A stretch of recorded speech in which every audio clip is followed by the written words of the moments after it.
Hey, Clint here. Since this episode is so good, I did not want to interrupt the flow that Craig and I have here, weaving golden words of inspiration. So before we begin, I want to ensure any fans of Third Floor Wars Tabletop Talk who are new to listening to my work with the Claim to Game podcast take advantage of the dedicated freebie that I made specifically for you. It is a quiz, which, if you answer each question honestly, will guide you to one game you may or may not have considered to run for your gaming table. Just click on the link in the show notes, bonus.claimtogamepodcast.com/free RPG quiz. I put a lot of time and love into crafting the questions to lead you to some really great games. Thank you, and now on to my interview with Craig Shipman. Which tabletop RPG is a good fit for your gaming group? There are so many tabletop RPGs that you can choose from, it can be overwhelming which one to pick. But this may be the most important thing you do as a GM. In this episode, Craig Shipman of Third Floor Wars Tabletop Talk helps us hone in on three main considerations when choosing a game to play. What does a good fit game look like for the GM? What does a good fit game look like for the players? Are there differences between playing in person or online? We even go a few levels deeper by asking, what kind of genre and vibe do you want for your game? What level of world simulation and detail do you want your game to carry for you? And does a pre-made setting or open world setting matter when choosing your game? This conversation is great if you are a game master or inspiring game master and want both you and your players to have loads of fun. Welcome to Claim to Game. We help tabletop gamers have a great time with friends to experience amazing stories. It can be overwhelming to start and run great games. Let's make it easier for you to play any game you want to have fun with your friends. I'm Clint.scheirer. I've helped thousands of students in my career find their way to better themselves and better their game. With more than 10 years experience coaching, teaching, and developing easy-to-follow learning plans, I know I can help you too. It's time for you to make your claim to game.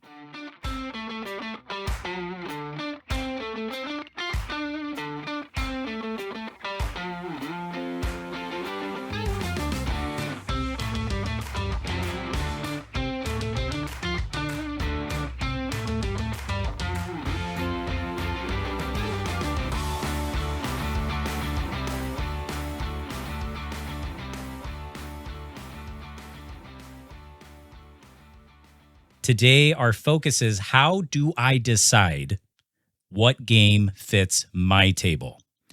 And we had a discussion about this because I wanted to call it the right fit game. And you were like, Clint, no, it can't be the right fit game. It has to be a good fit because there's many games that could be a good fit. So, Craig, why does this even matter? Why do we even need to be talking about this? Why should game masters put some level of consideration into a good fit game besides just pulling it off the shelf and start rolling dice? Well, I think, Clint, it's not just why does it matter. I think it is the most important thing you do as a GM. I don't think there's anything else you can do as a GM that's more important than this. I like the order in which we're covering things because I think it presents a very strong hierarchy. GMs will often find themselves in a trap where I've got to find the right game for my players. That's fine, but that's step two, right? The first thing you need to do is find the game for you because you're going to be the one GMing and running it. But it's critical. And that's coming from somebody who's a strong believer in system matters. So I'm a very big believer, that game that you pick and the system really is important, but that's a far distant secondary to the type of stuff we're talking about today. When I think of why do I choose or care so much about a game, it does start with me. Yeah. I'm usually the GM. I'm the forever GM in most of my groups. It's rare that I get to be a player. And when I do think about the game, it has to start with me. Mm-hmm. I have to be excited about it. It has to be something I'm pumped about. Usually it's something nostalgic from my childhood that has now become a tabletop RPG of some sort. That's usually and how now you have adult money and it. Adult time, so you can indulge the child, Clint. That's right. Yeah, indulge my inner child that was stifled as a babe. So we both agreed this matters, and it's It's the most important thing. We're going to break this up into three parts. I'm very systematic in the way that I think about this. So this is how I felt we needed to talk about this tonight. We're going to identify what a good fit game looks like for a GM. And then we're going to go into the players at the table. What does it look like a good fit for the players at your table? And after this, we can hem and haw over in person versus playing online. You have a lot of experience playing online. I play online, but I think my most confident moments are playing in person. Right. At a physical table, and then we can sprinkle in, different GM elements that might flavor why you would choose one game over another based on your personal preference. Are you game, Craig? Let's do it, my friend. Let's right. do it. What in your mind makes a game a good fit for a game master? For you? For me, and then I'll probably extend it beyond me. But I've got a kind of a weird process. The first thing to understand is that I have two different hobbies here. I've got buying and reading RPGs, and I have running RPGs and playing RPGs. And those are two different hobbies for me. I enjoy both of them a lot. But people talk about their shelf of shame. That is part of my hobby, is my beautiful shelf of all of these, gorgeous books of games I'll never run. That's all below me right here in my desk. They're stacked at least 10 feet high. The reason it's called Third Floor Wars is the third floor of my house is my hobby room. Okay. And it's embarrassing for me. And it's a little unique, and that's why I'm going to talk beyond me. But for me, I have to visualize running the game. So I will read an RPG, go through it, and then I sit on it. So it's not uncommon for me to go to 6-8 months between first engaging and deciding, I think this is the game I want to run, and actually committing to running it, because somehow in that period of time, I have to imagine me running the game, and I have to visualize and understand, what does it look like when I run Blaze in the Dark? And once I have a sense of what that is, then I know I've got the right game. It's time to then decide, for me, I'm lucky because I have, hundreds of potential players to pick from. So for me, it's finding the right players. But for my locals, the next thing is for me to decide, is this the right game for my locals? I think expanding that out though, Clint, where that extends to is you have to be excited. Like you have to be like, I cannot wait to run this game. I can't wait to prep for it. I can't wait to get other people excited about it. I can't wait to think of my own scenario or to play this scenario that I bought or that's in the back of the book. Like you have to be literally at your seams are breaking. You're so excited, because if you don't have that, everything is going to fail. It doesn't matter how much your players love the game. If you don't have more excitement than they do, it's going to fall apart. It's contagious. Yeah. When you were talking and you said, I'm excited, I have to be excited, I was thinking, what makes me excited about a game? So I already mentioned nostalgia, right? I saw a few years ago, there was a Terminator RPG Kickstarter, and I was like, whoa, like I could be Arnold.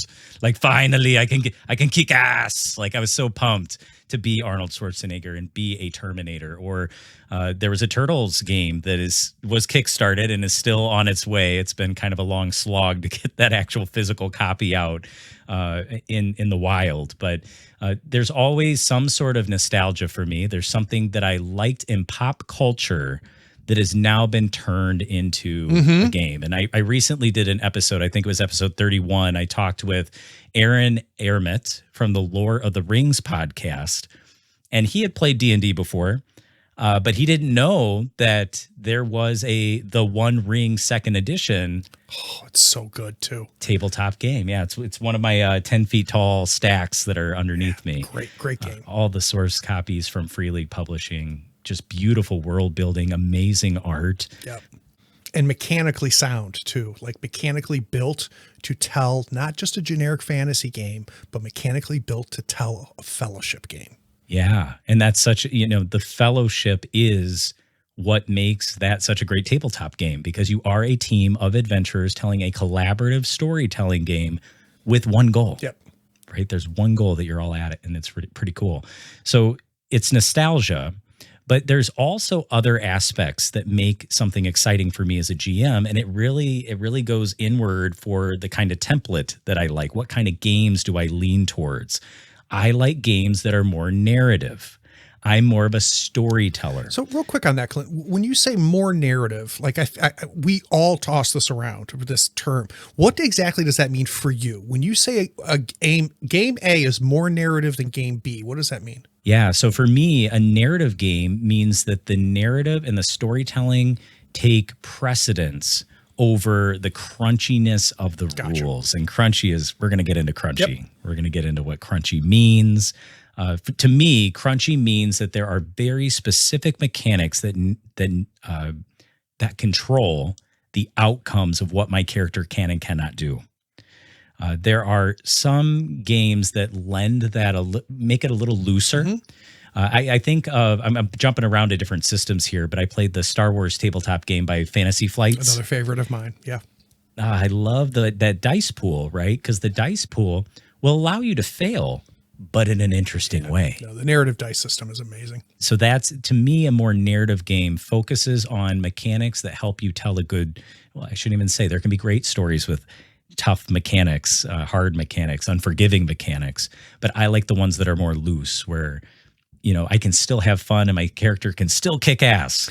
Would it be fair to say, Clint, that, and I'm gonna put a slightly different term out there, and you tell me if I'm hitting it right, it's a degree of simulationist. And it sounds to me like you like the abstract a little bit more versus, you know, the full, you know, simulation that can happen with quote unquote crunchier games, because both games are going to tell a story, right? We're going to, a story is going to emerge from our play in a quote unquote crunchy game versus what is being called a narrative game. But I'm starting to realize that what I find is that I don't need to simulate the world. What I need is I need a certain feel and vibe from the game, and I want the mechanics to be there when I need them. I want them to get the hell out of the way when I don't need them, and that takes me out of figuring out how many minutes it takes before I drown, right? Or travel, survival. Yep. How much food do you have? You know, when I played 5e, those were the mechanics that just got brushed over. And that's what I was introduced to. I was introduced to D&D 5e in 2015, freshly after the 5th edition, you know, just had come out. And, you know, I was introduced that was a beginner's game. Like if you were beginning the tabletop journey, like, and you were new, you started 5e. And what I've learned is that's not the case. I disagree. Oh, really? Oh, please tell me. But because of a misconception, though. I think it's a phenomenal game for beginner players because you don't have to learn anything, because the play culture around 5e is that the GM is the person who learns all of the rules, who runs the entire game, who writes out a story and invites you to play a part in that story. So for a player, that's great. I don't need a player's manual. You just tell me when to grab a die and what number I need to hit. And so the asymmetrical load that's on the GM does make 5e great as a beginner player, but I feel like the players are missing out on so much in that scenario, because you can find something that has a similar load on the player, but the player gets to engage in the game, which I don't think necessarily happens at a lot of 5e tables. That's a really good distinction, and that's probably why I feel like it wasn't a good beginner game, because I'm a forever GM, right? Right. Oh, the load for you as a GM is just ridiculous. Yeah, it was a lot. So, you know, I took this to the Reddit community, right? I wanted to figure out. As you do. Yes, I love Reddit. Like, I just love Reddit. I know you do. Reddit is a place where people hide behind their username, and they will be audacious. They will say some of the most aggressive, amazing things that you just can't get when somebody's identity is connected to it. So love it or hate it. We got some pretty good information. So about 8,000 people viewed and interacted with this question. And that's incredible. It was really awesome. And I just said, how do you choose a good fit game for your table? And mainly it was GMs that responded. Because anybody who's super excited or crazy in this hobby is usually a GM of some sort. Yep. It's not a hard and fast rule, but it's what I've experienced. And from the conversations that I have with these GMs, I boiled their advice down to 3 questions. I really love breaking it up into 3s. I don't know why, but I guess my brain just thinks that way. So the first was, what kind of story do you want to tell? And there were so many answers that came in, right? Fantasy, horror, sci-fi, superheroes, you name it. The second question was, do you prefer a story which leans more to the narrative or leans to the rules heavy crunch? And I appreciated how you said they're both tell a story. Right. But some stories require more world control, and that's where the rules come in. And there's nothing wrong with those people, Clint, that want that simulationist, right? Yeah. That wants the grid, and I move 4 squares and my reach is, 2 feet, and my halberd is going to do different damage on a different table than my sword. That shit's awesome for the right people. Can you give me an example of a game that's an amazing simulation, like how you explained it, where everything just feels like you're living the world to the teeth? Lancer, I think, is the best example of a just crunchy simulationist game.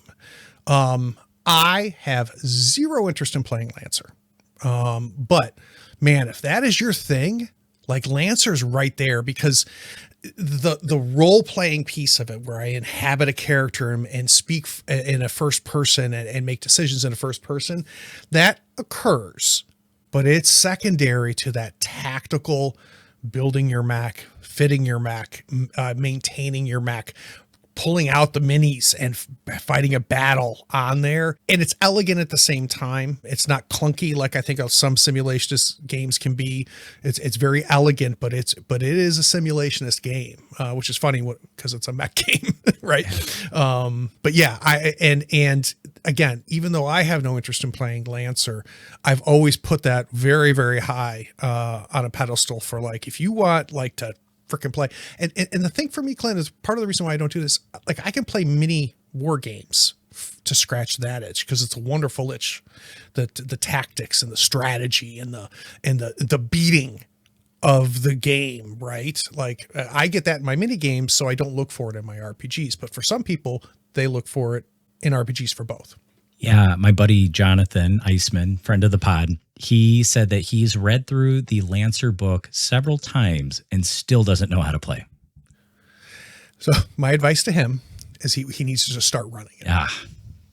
That's the only way you can learn Lancer. You can't read Lancer and take it all in. And that's my suggestion for when people want to learn a game, run it. Yep.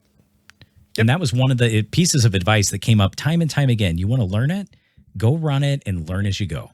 Now, there was a third question. We can go through all these questions again. I just wanted to lay them all out. The third question was, do you run a game set in a pre-made universe and world and setting, or do you want to run a game that's set in an open world where you are sort of the master of the universe? The world building. I think of the Year Zero engine. I don't know who I was listening to. It was probably the McElroys in the Adventure Zone way back when, and they were playing something where they were creating their world. It was like an undersea adventure, and that was the first several episodes, was them making up this world that they were then going to play in. So that was the 3 main questions. It was, what kind of story do you want to tell? Do you prefer a story that leans to the narrative or the crunchiness? And do you want a pre-made world or not? Because I'm a pain, I want to reframe these. Okay. Because for me, I think they're bringing up different points than their headlines. What I'm hoping it'll do for some people listening is it'll challenge some of the common language we hear when we talk about our hobby. So let's talk real quickly about the first one. What kind of story do you want to tell? I challenge that you are not telling a story. You're playing a game. And because it's magical, the hobby, a story will emerge from that game. So I challenge GMs, don't think about what is the story I'm going to tell. That happens all by itself. You don't need to come up with a 3-act structure. Our brains construct the 3-act structure, whether we want to or not. I don't have to decide what is going to be the next thing that happens. What I need to do is I need to create a world and populate that world with NPCs, but I'll say people, with people that want things and are afraid of things. Lay that all out, then decide if no player character showed up, what would happen? Then grab your 4 agents of chaos, your 4 players, drop them in that world and then see what happens and react. Don't think about like, then the villain's going to do this and then they have to go to this building to find that clue. Get rid of all of that mentality. Don't try to tell a story. Create the world, lay out everything there, and then drop your agents of chaos in there and follow them and react to them. So I'm reframing that to say you need to find the right genre and the right feel, which I completely agree with. And again, do it for yourself, right? If you don't like horror, don't run a horror game. If superheroes get you so excited, that's enough to have 4 players that don't read comic books get excited. Even if they don't love superheroes, if you do, it'll work. So I think it's finding the right genre, and I don't know of a better feel, but like the right vibe. Like, what is this? What is it going to feel like to play this game? Which I don't think is talked about enough, quite frankly. I was talking to Ken Haidt back in episode 18. What does he know? What does he know? He's a fun guy, man. It was so much fun. Oh, great human, and he's forgotten more about role playing than I'll ever learn. So. Wow, and the stuff that he's done with GURPS Horror, and what he continues to do with different renditions of that game, and the Gumshoes system. He was saying that when it comes to horror, because I typically don't like horror. I don't like watching horror movies.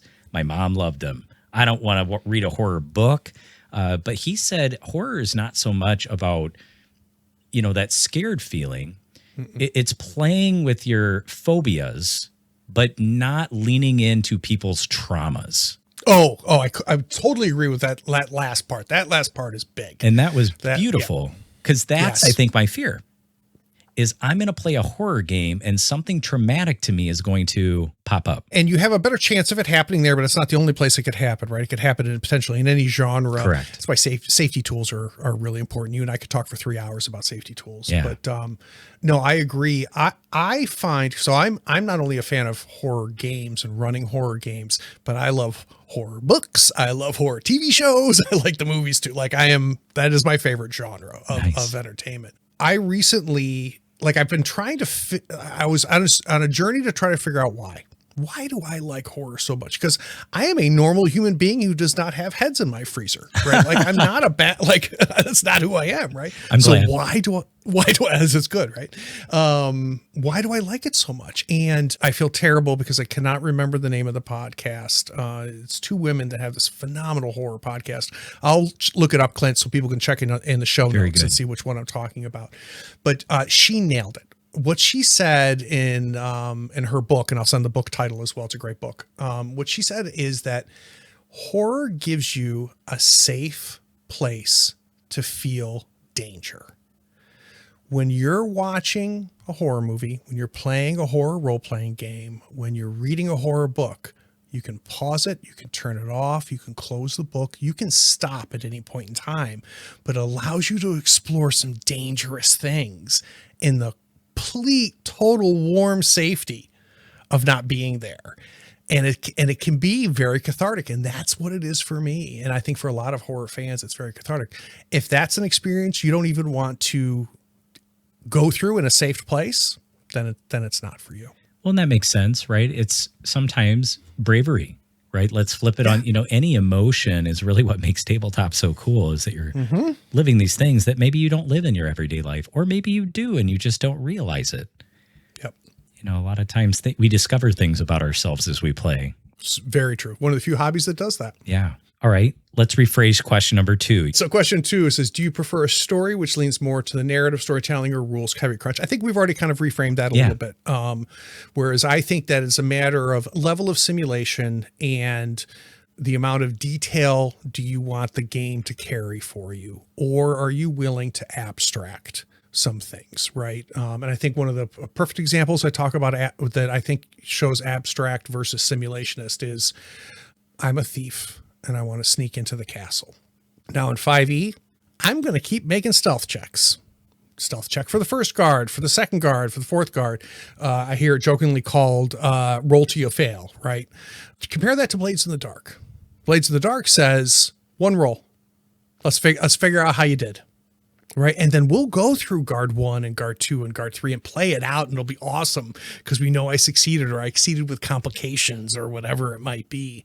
But that's, I think, a good example of that array. Same thing with, like, for combat, right? You can have games where it's one roll that says you won the combat. Now tell me what happens. Or we can spend 3 sessions in 5e to roll and miss, roll and miss, roll and hit, take 4 damage, right? And I'm being a little flippant about it. For those who are listening that on your feed, Clint, I am not a fan of 5e, but I love that 5e exists, and I give no slight to people who love that system. It's just not for me, right? So yeah, I think the second one we've kind of covered. Yeah, I was going to say, and there's this is going on a tangent, so probably not good podcast etiquette, but the flashback mechanic. That's my entire podcast. Yeah, the flashback mechanic, right? In Blades in the Dark. Can you talk a little bit about how that? Because that is something where you roll once, you fail, but then it's such a cool storytelling element. I do this a good bit. So 2 games that are built for heists, Shadowrun and Blades in the Dark. I have run both. I'm old enough to have run Shadowrun. What version of Shadowrun? Like old man Shadowrun. Okay. But like, terrible mechanic Shadowrun. Okay. The 2 games are very different handling a heist.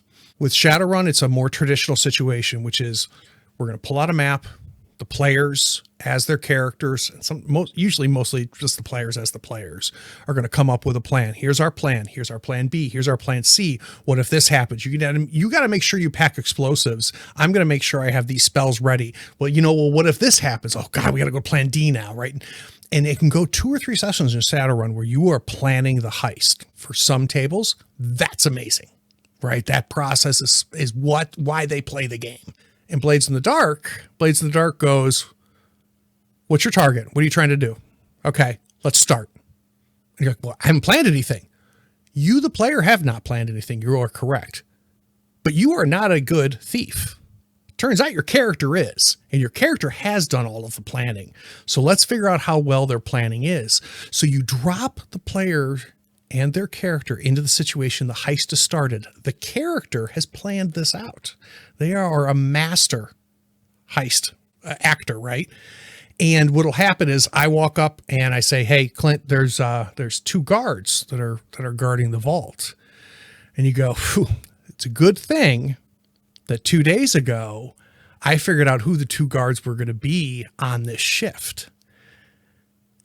And I got one of them drunk and got a copy of the key, or I found out he was sleeping with somebody else. So I blackmailed him.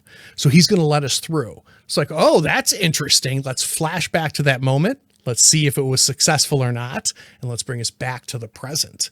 So what's cool about it is you get to play as a master at pulling off these heists, even though Craig, the 9 to 5, 40-hour week guy, and knows nothing about breaking into a castle or a bank or anything.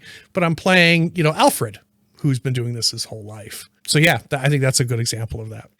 I would say that Blades in the Dark has a pre-made world, right? Yes. Like you're in is it Duskfall? Duskfall. Yep. You're in Duskfall. There's a story kind of like why you're trapped in this city for your own protection. You can't run away. It's like a pressure cooker for conflict. Yet there are other games. I think of the solo. It's not just solo RPG, but I think of Starforged or Iron Sworn by Sean Tompkin. Super cool dude. Really great game. Great games. That is open world. I mean, there is a map, but right. You don't have to stay on that map. Yep. And you can make whatever you want. So the third question that we were maybe going to rephrase, going to adjust, discombobble, and put it back together. I'm from Milwaukee. If you go to the Milwaukee airport, there's a recombobulation area after you get through security. So any Milwaukee people, you got to go find the discombobulation area. If you've stripped everything, you've been laid bare in front of TSA, you can put your life back together again. The recombobulation area after you've been discombobulated. That's amazing. So we're going to discombobulate this. Third question, do you want to run a game set in a pre-made universe and setting, or do you want an open world? That was a question people wanted you to ask. What do you think about that? I don't think it matters. So this is the one where I will disagree with 8,000 people on that. I don't think this matters. And the reason is tied to what I talked about at the very beginning with story. I'm running a module next month of Mothership called VR Dead. It is a zine. It has got everything I need to run it. How I run that is no different than if I had created my own zine to run, if I was doing a home brew, as people call it.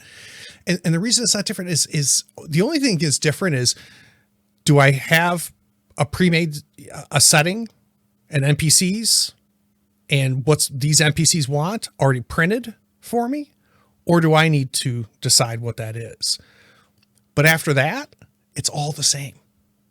The way that I like to look at and think about games. So, but this is, this is not all about me, right? So for some people, this is a critical question, right? Because what's really being said here is, how much work do you want to put into this before you start playing? And I will, again, I don't want to challenge people, because there are GMs out there, Clint, that is their kink, is creating their own world and their own, like, the politics and the geography. And, this is why this was like, they're creating their own fantasy novels, and that's what they love to do. And God bless you, freaking go. That is a beautiful way to enjoy this hobby. That's just not me. Yeah. So I don't want to make it sound like a bad mouth. So I take what I said back. For some people, this question is very, very important. For me, and I want to challenge people that are listening to think about, maybe it isn't that important, and maybe the actions as a GM are the same. But the bigger question I think it's hinting at is, how much load do you want as a GM? How much do I need to be prepping for 30 minutes before every session? Or do I need to be prepping 3 days before every session? One is not better than the other. It all depends on what you're looking for. So that is a decision point. I'm going to bring it back to something you said when you were talking about your process when you're looking for a game. So you read, and then you give yourself time to sit and think about it. And that may be months, that may be weeks. Yep. Reading has never been something that I do fast. Reading for Clint is a process. And what I've found for myself is I sometimes enjoy making my own world, because I don't have to read and try to soak in somebody else's world. Same thing about campaigns, right? There are certain pre-made campaigns. D&D is full of them. And I know you can go on Tabletop and drive-through RPG, and you can get all sorts of really cool campaigns and really cool adventures that people have written. Well, I think what you're talking about is the fact that you may not necessarily enjoy or share my enjoyment of reading games as much as I do, right? So for you, the play part of the hobby is paramount, is what it sounded like to me. Yeah. But again, so I'm dyslexic. I'm an extremely slow reader. I get angry, like viscerally angry at my wife, because she's one of those people that can read a novel in 2 days. And it takes me a long time to read. So I share that with you, but I also enjoy it, which it sounds like you may not enjoy it, and that's nothing wrong with that. But here's the thing that I want to challenge you again on is, go pick up Frostmaiden, right? This huge hardback 5e campaign, and just read the first chapter or two to do what I was just saying, which is, what is this world? What is the setting? Who is in play here? Who are the NPCs in play here? And then I don't care what chapter 7 says in Frostmaiden, because we may never get there, because I have no idea when I drop my Agents of Chaos in there what's going to happen. But yeah, and again, for some people, and it sounds like for you, Clint, the juice is exercising the creativity of, I want to create my own scenario, my own settings, my own NPCs, my own, layout for my players to jump in and to tear to pieces and ignore 90% of what I made. Like, that is a phenomenal part of this hobby. I think I remember where I was going with this as you were talking. So the prep, So it takes longer for me to read something I didn't create to prep for it than it does for me to make it and then be able to run it. I enjoy the reading. I mean, if my wife was like, what did you read in the last year? Most of the books I read were probably tabletop RPG. Good for you. Books that I would never actually get to play, right? Because that's the unspoken, dirty other hobby that we have. Games we'll never get to run. Mike Shea, Lazy Dungeon Master, Sly Flourish. Yep. I really love the Lazy Dungeon Master method of creating an adventure, creating a campaign, even making a session. That revolutionized the way that I set up a game. Because like you said, what are the NPCs? Who are the main players? What are the secrets and clues? And if your agents of chaos don't make it real, it doesn't have to be. Exactly. And that's what helped with the prep. You mentioned I may never get to chapter 7. Right. But I have a starting point, a strong start, I think is what Mike calls it. Yeah, I think Lazy Dungeon Master is a required reading for every GM. I think also John Ford's 5-Room Dungeon is another one that I think even if you don't use Shea's method, even if you don't use a 5-room dungeon as a method, it'll reframe how you think about it. It'll change how you think about it. And this is me being my typical shill. I think the third thing that is a required reading, even if you never run the game, or two of them, there's 2 games you need to own and you need to read because it'll make you better at every other game you run. The first one is Blades in the Dark. Blades in the Dark will blow your mind and change how you think about the hobby. You don't have to ever run Blades in the Dark for it to blow your mind. Turns out it's also a great freaking game. The other one is the Warden's Manual for Mothership. What Sean McCoy put together in this little a zine size is, I think, one of the best GM advice per page that I've ever come across. So if you never run Mothership, you still should buy and just go get the PDF. You can buy just that PDF, the Warden's PDF on drive-through. It's going to cost you a couple bucks. It's phenomenal. And then reading the GM section of Blades in the Dark will also make you better at running games. Burning Wheel. It's a lot of game. Really intense. Everybody says it's super intense, but everybody will say, I don't know how I could ever run this, but it's so well made and written. What are your thoughts about that? I've never read through it. That's rumor. So I've read Burning Wheel, and I've never run it, and I'll be honest, I never will. It's a game that changed how games were thought of. So it is definitely a landmark game. There was nothing like it before, and there was a lot of like it afterwards, but not as a complete thing. They just designers were like, oh wow, like this changes things. Similar to like an Apocalypse World kind of changed how everybody thought about how games could be run and played. It's a lot of game. But no, I think that if you've never read Burning Wheel, I think it's an important book. I think it's worth reading. It's worth owning. I don't put it up there as high as the ones that I'd mentioned.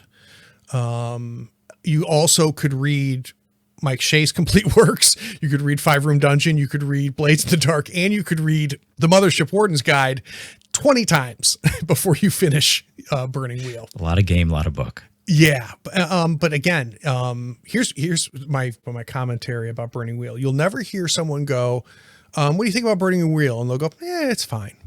Like, no, either you love Burning Wheel or you're kind of like me. We're like, yeah, I mean, it's good. It's a good book. Or there's people that just hate it, but you never have the milquetoast opinion about Burning Wheel. No. Yeah. It's extreme. There's nothing in the middle, not lukewarm. Yeah. But the people who love it, oh God, do they love it. All right. Going to move part 2, the good fit for the players. And my question to you is, you run a lot of games for a lot of players, and not all games resonate with every player. How do you balance player preference with your excitement? So excitement's first. Yes. Excitement is first. We've established that. After that, it really kind of depends on the play field here. Right. So, and we're going to get into this when we say in person versus online, but I'm lucky because I have both, right? I have a regular locals game. It is the same 5 or 6 players and they rotate in we rotate GMs as well. So I am often the player, not just the GM, even though it's all hosted here. And we're all very different. All of us like different things. And, there's a certain social contract that has to be in place if you have a constrained pool at your table, which is we are going to find the game and that's all we're going to play. And it's going to scratch all the right itches for everybody. Or kind of like what I have here is we're going to experiment, right? Jim is going to run this game. And you know what? I bet Jesse's going to love it and Craig's going to hate it. But then we're going to get James to run a game and Craig's going to love it and Jesse's not going to like it. But both Craig and Jesse are looking for games that will challenge us. And, so we're up for this laboratory. We're up for this experiment. Otherwise, you do need to consider that, right? But the matrix is very similar that you're going to judge this off of, right? Where do your players individually fall on a simulationist versus abstract genre? You don't want to run Call of Cthulhu if you've got 3 of your 4 players hate horror. So you definitely have to consider that. But Clint, it's so, in my opinion, so secondary to the first one. But it doesn't veto it either, right? If someone said to me, hey, Craig, could you run this game for this table? And I knew all of them have zero interest in horror. They hate horror. It doesn't matter how much I love horror. It's not going to land. So I might go to my second favorite, right? But I can't go to some place where I don't have passion, right? So if they said to me, hey, Craig, would you go run 5e for this group? I'd be saying, the answer is no, because I am not going to love it enough to make it a good experience for everybody. But in its own way, I guess what I'm saying, Clint, is I think that the decision matrix is the same for the GM, but I do believe it's secondary. And you also have to understand, why are people coming to the table, right? So my local group, like I said, it's a bit of a laboratory. We want to try a lot of different games. We want to play different genres. We want to try different mechanics. What we really want is we want people who don't normally run games to run games, people that do normally run games to get a chance to play. And for people like me who are often the GM, for us to, bring a passion project to the table. That's why we get together to play games. For each table, it's different. So you definitely need to have the conversation of, why are we meeting every other Thursday?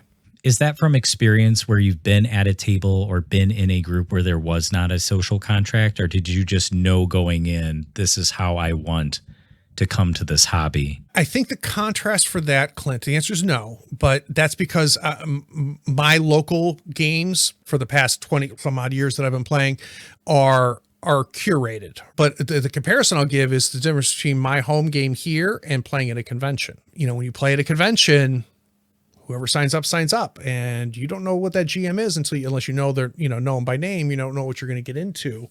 That's where I think the social contract for most local games is built in, unless it's not discussed at all. And even if you've been playing with the same group for 30 years now, I challenge you to go, why are we doing this? Steve, why do you like to do this? Betty, why do you like to do this? Why do you make sure that every first Saturday we're here playing? You might be surprised what people tell you. It's the same reason, I'm a huge fan of Safety Tools and Session Zero, even with people you've played with, for most of your adult life. At a convention, the GM has a different conversation to start off with. And I think you have to be explicit about that social contract because you're playing with strangers. And it's also very different for me from an online perspective because of, there's a lot of people on my Patreon that get to play at my table who I've never met in person. And so there is a certain social contract conversation that has to happen. It made me think of a conversation I had with Robin D. Laws, and he was talking about his book, the Laws of Good Game Mastering. Yep. Great book. Figuring out how everybody likes to play, right? Yep. I've learned that I like to butt kick. I like to get in. I am always the tank. I love to go in, start swinging. I will pull the gun first. I'm the Han Solo, Yep. But there are other people who love to strategize, and they want the strategy. And if you don't have that, they're not going to have fun.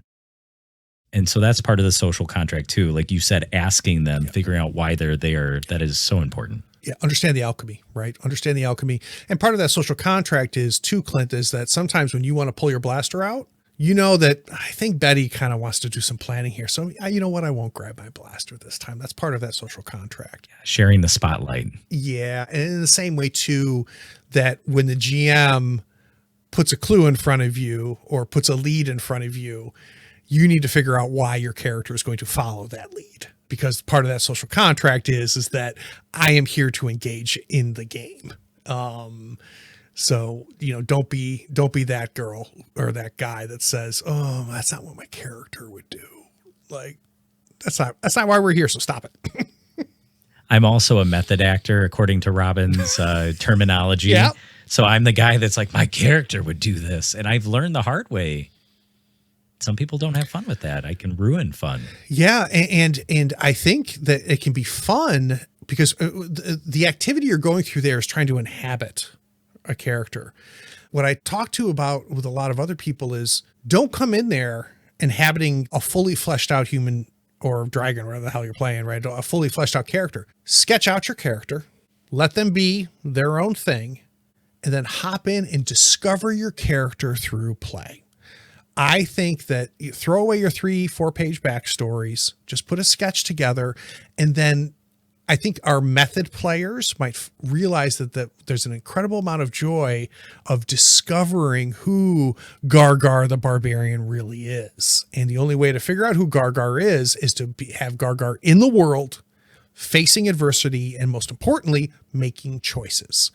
And if you jump in as a method player into a stranger's body, and allow that stranger to react in real time, not because of the page 4 of my backstory, you're going to find an incredible amount of joy as a method player. You know, that's interesting. I remember I was asked to play the Starfinder play test this last fall. Very cool. It was a lot of fun. And I went in, my character, you know, the butt kicking lizard dude, the strong, beefy guy. And there was a moment where this cat-like character, I can't remember the name of all the races, but she or he reached out to me and we formed a bond. There was something where I saved him and I started calling him my little dancing buddy because he did something where he was dancing. And if I had gone with my backstory, we would have never had that really beautiful moment or that fun inside joke, you know, that you just can't get if you just follow the script. On paper, everything looks like it should have worked. The game is a good fit for me as a GM. It seemed like it was going to be a good fit for the players. You start playing, and then it feels like you might want to abandon the game. What are the signs for that for you? And maybe you've never experienced this, but what would be the signs for somebody? No, I have. We have pulled the plug many a time. It's never happened on the channel because my process to bring something to the channel to play live is different than bringing it to the table. I talked about here local. It's very much an experiment. And we have pulled the plug on many a game here. I don't know, Clint, if I have got specific signs, but everybody knows. Everybody knows. And it's why I think it's important to have some sort of structured post-game discussion in every single session. The way I tend to structure is a thing called Thoughts, Stars, and Wishes, which I stole from Jason Cordova's The Gauntlet. Thoughts, Stars, and Wishes. I added thoughts. I think his is just Stars and Wishes. I have Thoughts, Stars, and Wishes. You can see it on my channel all the time. And that is a way to kind of gauge where is everybody. Here's what you shouldn't do. Don't end every session go, did everybody have fun? That gives you no information whatsoever, right? Unless you're, most people are going to be polite or they're not going to say anything. They're not going to express their thoughts. What I like about Thoughts, Stars, and Wishes, thoughts is tell me about your thoughts about the game, the mechanics, the setting, like the game outside of how we're engaging with the game. What are your thoughts about the game? And what you'll hear people go is, I like this about this game. I struggle here, right? So they're not sharing their opinion about the session they just played with their friends and you put so much time and effort into. So it's safe for them to go, man, I'm really struggling with those grappling rules. Unbelievable information for you to be able to gauge where the table is. Stars. Stars is the opposite of saying, what didn't you like? Stars tells you two things. And what stars is when did this shine? And a star can be a moment. It can be a player. It can be something about the system. But when players tell you they're stars, they're telling you what they want more of, which as a GM is gold, right? So if I say my star was when after we fought the big bad and we're sitting around, I had a moment with Genevieve, and Genevieve's, the way that her and I interacted, and when she said this, like it was just awesome. I mean, that tells you that player is telling you what they love about this hobby, and you need to listen to that as a GM. And then wishes is, what are you not getting that you want, or what are you getting that you want more of? So everything is still the positive, right? Nothing negative here. And what you'll find, or what I have found, Clint, I can't speak for you. What I have found is through this process, you can gauge where everybody is. If they're rattling off their thoughts, stars, and wishes, like, oh God, like I have 5 stars, right? And I'm like, oh, I want so much, then you know that this is working. We're cooking with gas. Like this is fantastic. If people start going, I don't really have any thoughts, and my star is when we killed the guy, and I wish that we could figure out the answer to the mystery. If you get 4 of those happening as you go through thoughts, stars, and wishes, you might be playing the wrong game, and you might need to pull the plug. Or as the GM, if you don't give a damn what the 4 of them are going to say, then you probably are running the wrong game. But man, when you do thoughts, stars, and wishes at the end of the session, and people are like, oh, and then there was this, and then there was that. Now, God, I'm really hoping to find out. Like, I know that that Voldemort is looking for this, and I want to understand why dude, that's the game. You're good. Yeah. And the last little piece I'll put on there, Clint, is don't be afraid to pull the plug, because the only thing worse than not playing is playing a bad game. So and be honest with them. And because a lot of times what's happening there is that they're waiting for someone to say it. So whether you're a player or a GM, you be the one to say it, going, maybe we should play Starforged next week. Who wants to run Starforged? That was a selfish question. I'll just say that was a selfish question. Are you in a bad game, Clint? Help me. No, you know what it is that I've been the guy like, hey, did you guys have fun? And you're right. The responses are polite. It's not good. This is completely not a tabletop book, but it's a book called The Mom Test. Don't know that. It's an entrepreneurial book. It's about, asking questions to clients so that you get real information. Because if you ask your mom, hey, Mom, I'm going to create this podcast about tabletop RPGs. What do you think about? Oh, honey, that just looks so great. Mm-hmm. You'll be great at it. You're my big boy. And then, what did I really get from that? But there are better questions that we can be asking. So I won't go through all the questions in that book, but that's what I'm hearing from you. Similar idea. Ask good questions at the end when you're doing that de-escalation period. And then you get information that can either fuel the game to continue or, pull the plug. And I'll really highlight the wishes part of that, because that is pure kindling for you as a GM, because they're telling you, I liked this and I want more of this, or this hasn't happened and I would like that. You take those and you plan session 4. Oh, okay. We need more of this. This hasn't happened. I need to introduce this. And nobody mentioned that. So I can probably throw that in the back burner. Maybe nobody's really wishing for that. It just fuels what your next session will look like. And as a lazy dungeon master methodologist, I would just, I know exactly my NPCs. I know my secret and clues. Yep. And then they get to make it happen. You try it, Clint. Thoughts, stars, and wishes. All right, let's dive into person versus online. What unique challenges do you face, Craig, when you're not in person? You're online with people. What challenges would anybody playing online have to run into? I think the biggest distinction, what you lose online, there's a lot you gain online. I'll talk about that in a second, but you lose a lot. Body language. We're all in a box. We're Hollywood squares. I just showed my age. And you lose body language, which can be very informative for you as a GM. There's more stealthy distractions available in online play. It's easy for me in person to see if someone's on their phone, which is not me saying to that player, like, no, you don't do that. What that's telling me is I am not engaging them in the way they need to be engaged. That's a me problem. That's not a Steve on his phone problem, right? And that could be the wrong system. That could be a lot of reasons, but I need to talk to Steve about it a little bit versus punishing Steve for being that. Whereas when you're playing online, I could, I've got 4 monitors in my setup. I could have like 3 different, Amazon and Drive-Thru RPG, and you would never know in online play. As a result, like style wise, I'm a little bit different in online play. In online play, you need to move that spotlight a lot more. You need to really proactively engage and keep them going. And I think in online play, thought, stars, and wishes are even more important, because you're not getting the information you can in an in-person game. Now, that makes it sound like I prefer in-person to online. And if I had to pick one or the other, I would pick in-person. But here's what I would be giving up. The beauty of online is it is a big world and a big hobby.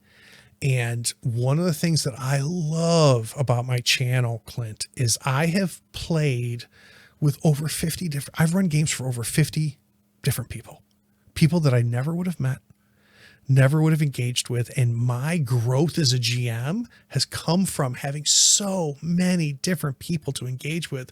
And I have played in games that were run by people that I would not be able to play with because they live in Australia. And the beauty of online play is that you've got so much available to you out there. So I think if you don't play online, you should try it. It's not for everybody, but I think what I love the most about it is that, man, you get to explore different players, different GMs, different styles, different games, whereas things can be a little bit more constrained, with in-person play. And I can't remember the specific episode where I talk about this, but there are many ways to find games. Looking for a game, LFG, it's in every Discord channel. It's on Reddit. It's on many different circles on Facebook. Go to any social media group that involves tabletop gaming. You can find a game. Yeah. And don't be afraid to pay for a game. Try it once or twice. And if you hate it, then never do it again, but get rid of that stigma that's out there. There's a lot to be said for paying for a game. It commits you, and it commits the people that are at the table with you. Yeah, it's validation for interest when somebody puts their money. Great way to put it, Clint. Yeah, great validation. Way to put it. I'm going to steal that.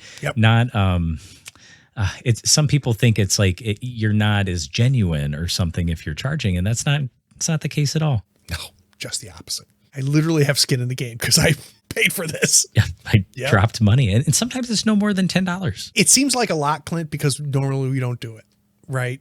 But like, if I were to tell you you're going to pay $10 for a coffee, you'd be like, oh, okay, because I pay $6 now. It better be a good right, coffee. But I pay $6 now when I go to Starbucks, right? But if you're used to paying nothing to play an RPG and then you hear $10, you're like, oh my God.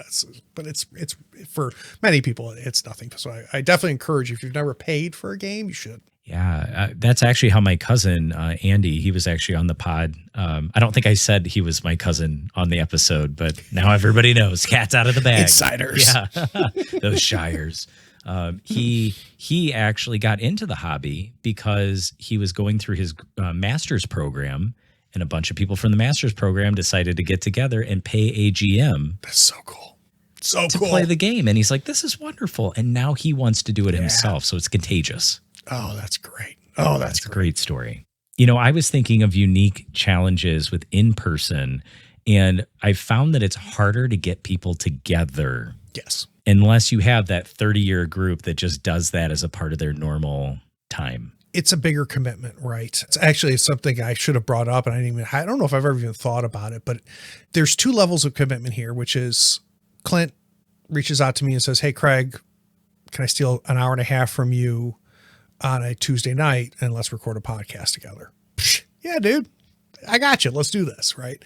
Versus, hey, Craig, can you drive over to my house and let's get it all set up and let's record this podcast together. I'm telling you right now, Clinton, if you and I were in the same room, this podcast would be a little bit better than it is right now. Right. Cause we would, again, for the same reasons, body language, so on and so forth.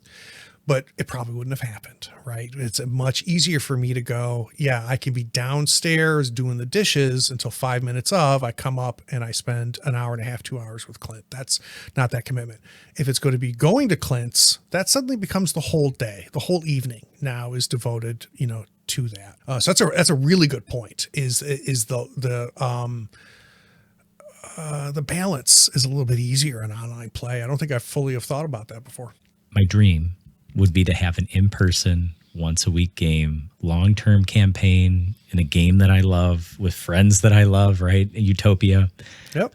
Haven't found that yet. Yeah, and there's so many factors. And the biggest factor is luck as far as that's concerned. It's a call to get more comfortable with online play. The last bit here. Discovering new elements or flavor, adding things into a game that you already love playing, but experimenting. Your group does a lot of experimenting, which is really fun to hear. There are some groups that would be like, what are you doing? Why are we doing this? And you have to be open to it, or that social contract has to at least say, we are open to doing these things. When you choose a new game, you look for something unique to highlight. So let's put this in two different aspects, Clint, because how I pick a game for my locals is different than how I pick a game for the channel. There's different decision-making for that. I think more people will relate to how I pick for the locals, but just very briefly for online, there's a lot of factors that I consider, stuff that we've talked about. Do I love it? Am I going to be passionate about it? Can I sell this game? Because of my situation, I get to pick players. I don't have to find the game for a table, right? With online play. With my locals, it has to be a little bit more of a curated type thing. So I'm looking for different types of things. With online, I'm looking for underrepresented games. What this world does not need is another 5e AP. We don't need another Dungeons and Dragons actual play. We're good. There's so many good games out there, Clint. And I try to bring games to the channel that I think deserve more time and more visibility. So that's a big factor. I've now got a sense for my hundreds of patrons that I have a sense of we're a bit of a curated community, right? Because talk about paid GMing, they're paying to be a part of my community, right? So they're through the podcast or through the online play, that's a little bit self-selecting, right? So I have I get what my group of potential players are going to get into, and that's part of my decision making. Though I do bring games that I know will challenge that group and will make them, go, oh boy, I don't think I'd ever would do that. But I think maybe you would, and let's try it. Right. For the locals, I try to first find the game that I'm going to be passionate about. We've already covered that, but I also will pick games based off of my table. Right. And again, I know Betsy loves this in games. I know that Jesse loves that in games. So I look for that Goldilocks. But I also, will find games that challenge that. I feel like I'm a broken record, Clint. It comes down to, what am I excited to run? That is the primary in both scenarios. Repetition is the master teacher. It is okay to say something more than once. It's very good. So excitement first for you. Passion is contagious. It overflows. There's one aspect of the visual and audio presentation of a game, right? If I'm physically at a table, there's maybe a map. Maybe there's not. Maybe we're doing theater of the mind.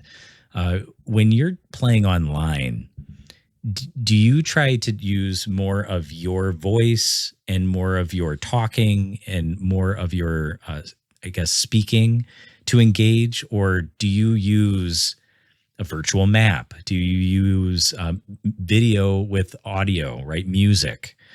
What are your suggestions to GMs? This is the real question. What are your suggestions to GMs to help engage their players online when they don't have them physically in front of them? So how I run a game isn't much different than in person or online. My style of my GMing style is the same. I think the only thing style wise that's a little bit different is I teach as I run more online than I do in person, and I'll be repetitive, right? So if you watch my APs, you'll see me explain a mechanic as it's engaged in the game, even though I know all 4 of my players know this, right? I'm not doing this just for the 4 of them. In person, I wouldn't go over those rules again because I know all 4 of them, already know it. So I think whether you sat at my table, Clint, or played with me online, I don't think you would see two different Craigs in that scenario. Craig does voices at his house, but he doesn't do voices online. None of that. Style-wise, it's very much identical. The difference is that when me and the locals are up here, nobody's watching us. We want to screw around and talk about the latest Star Wars TV series on Disney Plus for 45 minutes. Let's just do it because that's why we're here, right? As a community, and to do that, nobody's going to watch that, right? Whereas when I play online, it is for an audience. Now, I'm a firm believer that if I make it a fun game that my players love, the audience will find it. So at no point do I ever design anything for the audience. It's always for my table. But I do things that are different for the audience. Some basic things, audio quality, making sure everybody has a good mic, make sure everybody, has got a decent camera, making sure that we have a pace that we're keeping and we're staying focused as we play. That's far more part of my online than in my in-person. Production value is important to me online because I want to look like a big channel. I want to look like a much bigger channel than I really am, because I'm a firm believer that that's how you become a big channel and how you gather an audience. I don't know how many actual play podcasts you've listened to, Clint, but man, in the first 30 seconds, if your audio is garbage, I don't care what you're playing and how great it's going to be, but we're done. We're done. But if it sounds professional, if it sounds like you have hundreds of thousands of listeners a month, even if you only have 7, then that's how you get to 100,000 listens a month, right? Is by sounding that way. The one thing that ties this together, though, and this is something that I did not know until I became an online streaming GM or whatever the hell I am, is everybody, and I mean everybody, needs to record their sessions, even if you are not showing it to anybody. Because that will make you level up as a GM in a way that you will not even comprehend if you're not doing it. I started doing this online and then very quickly realized, I can go back and watch. And what you will learn as a GM going back and watching or listening, if you just record the audio, is so much. Like what is working? What isn't working? Where are they getting excited? Jim just randomly mentioned something that, honestly, because I'm spinning plates up here behind the GM screen, I didn't even pick up on it. But now that I'm passively listening, I am picking up on it. You will find yourself just improving so much, and just and even for prep. God, where did we leave off? Well, I can go grab the recording and watch the last 30 minutes of it and know immediately where we left off. So I think the one thing that I will tie the two of them together is, if you're not recording your sessions, I highly recommend that you do. It's very valuable. That's not just in gaming. I was listening to Chris Voss, who was an FBI negotiator. He was talking to Jordan Harbinger on the Jordan Harbinger show, and he was saying that oftentimes they will have wingmen when they're in a negotiation, because the wingmen can look and see what's happening beyond what the negotiator's saying. And then when they break up with their session and they're like, okay, we need to talk to our people, the wingmen will say things, and I don't remember him saying that. Yep. And Chris Voss will be like, it's a good thing I have these other people. So it's almost like you're creating wingmen for yourself by recording. You are your wingman, just in the future watching yourself playing in the past. No question. If you have a group of locals and you're playing a long-term campaign with those locals, imagine the value of recording it and then distributing that recording to them. Some of your players won't engage with it. Some of them, it's going to be critical, right? I know I got to go to Clint's on Saturday morning. It's been a month because the last one, our other one got canceled. I'm just on the way there. I'm going to listen as I'm driving to Clint's. And then when I get there, I'm go. It's like we played yesterday. That's awesome. That's a really good thought. And, for people who are in person, there are some limitations, right? I guess you could record on your phone, I suppose. Literally the phones are amazing. The mics on phones compared to the stuff that we had before. Take your phone, put it in the middle of the table. Yeah. The other thing you mentioned, and I apologize because I think I forgot about it, but I just remembered, things like, sound, music, ambiance and stuff. I have not answered that question. So lately I've been playing around with having music and sound effects on the channel. I don't know if I like it yet or not. I've abandoned it. at my locals game. I find it to be more distracting than immersive. Handouts I struggle with. I will do more handouts in person than I will online. I find them distracting online. I don't do battle maps, but that's just me. Yeah. I think in some way, if you're playing what we were talking about, the abstract versus the tactical simulationist, online play is better, to the point where even if you're playing in person, having a flat screen TV laying on the table and having people play on that can make things considerably easier. Having a VTT that handles some of that heavy load in the mechanics of, all right, his armor class is this, and I've got that, and I've got a, biting weapon, and if I damage him, he gets bleed. Like, having a VTT that carries all of that, that's phenomenal. You can use that even at home games. But yeah, as far as like sound effects, lighting, mood stuff, I personally think I'm going to end up not doing it, even though I'm experimenting with it right now. Music can be tough because when you have it too loud, or you could have it great on your end, but then it starts blasting through the other person's computer, and then you're spending time trying to do the tech, and then now you've lost the immersion.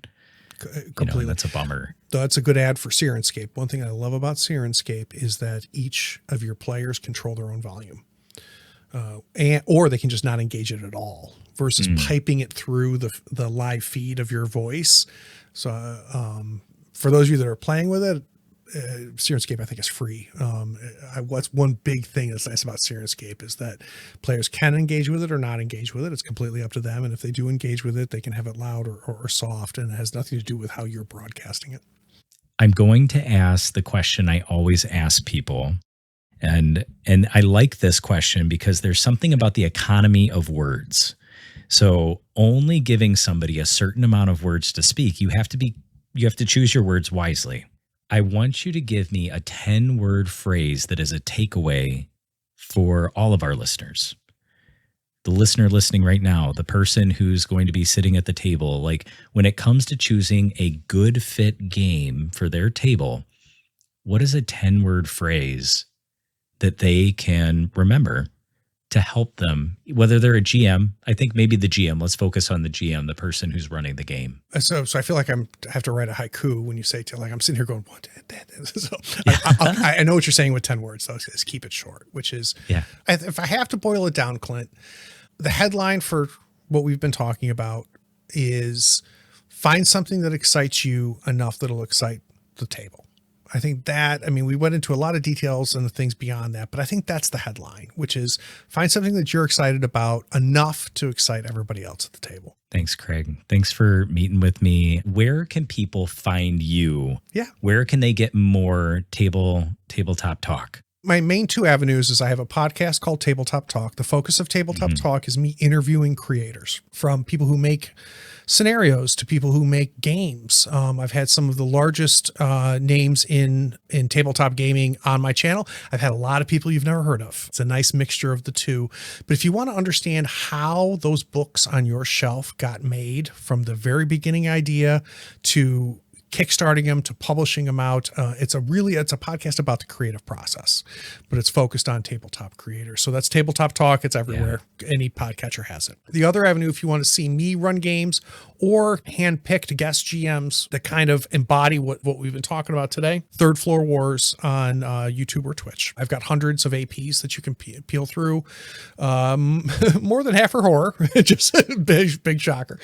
Yeah, so YouTube, Twitch, and your podcatcher are the best places to catch me. Third Floor Wars, and then the podcast is called Tabletop Talk. Yeah, it's phenomenal for those of you guys who have not listened to Craig, not listened to the people that he interviews. And it's right, like there's big names, people you never heard of, but regardless, there's value in, one, stirring up passion for my hobby loving of tabletop. Like you guys were talking about Conan the Barbarian, the new game that was coming out. And I'm like, I didn't even know there was a Conan game coming out. How cool is that?